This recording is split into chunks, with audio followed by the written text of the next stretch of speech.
سلام دوستان، امروز قراره با هم خوشمزه ترین مافین بلوبری رو درست کنیم. هم ساده است، هم خیلی نرم و خوشمزه. بزن که بریم درستش کنیم.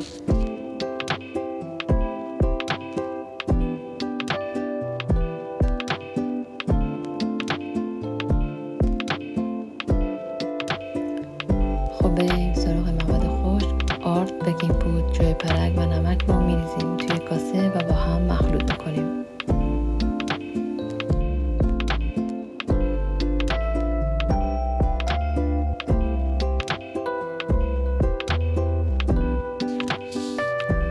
یک قاشق آرد به بلوبری ها اضافه کنید، هم بزنید تا موقع پخت ته‌نشین نشه. حالا میریم سراغ مواد تر.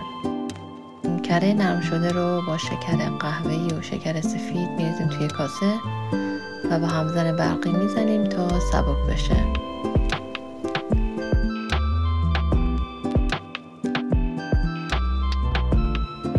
تخم مرغ و وانیل رو اینجا اضافه میکنیم و دوباره با همزن برقی میزنیم.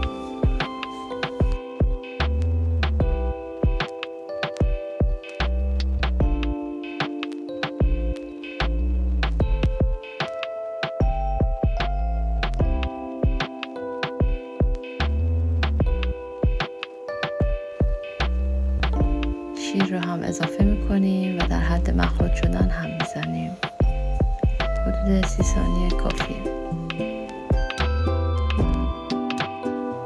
حالا وقتشه مواد خشک رو که از قبل آماده کردیم به این مخلوط اضافه کنیم. من آرد رو در 2 مرحله به مواد اضافه کردم. هم میتونید با همزن برقی هم بزنید و هم لیسک، فرق نمیکنه.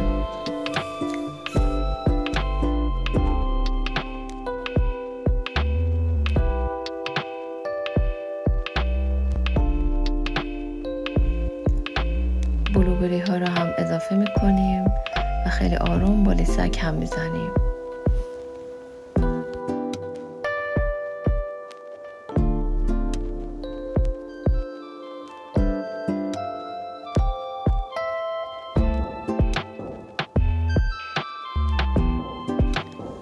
مواد رو داخل قالب های مافین بریزید.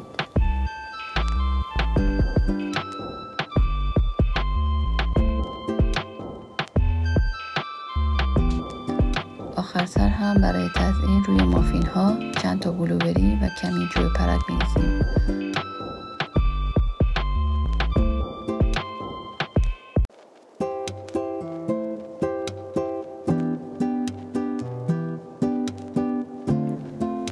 مافین ها رو میذاریم توی فرن به مدت 25 دقیقه در دمای 180 درجه.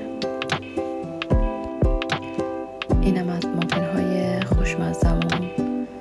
تازه از فرن در اومدم. بذارید کمی سرد بشه و بعد از قالب در بیارید. امتحانش کنید و حتما بهم بگید چطور شد. لایک و نظرتون هم خیلی بهم انرژی میده.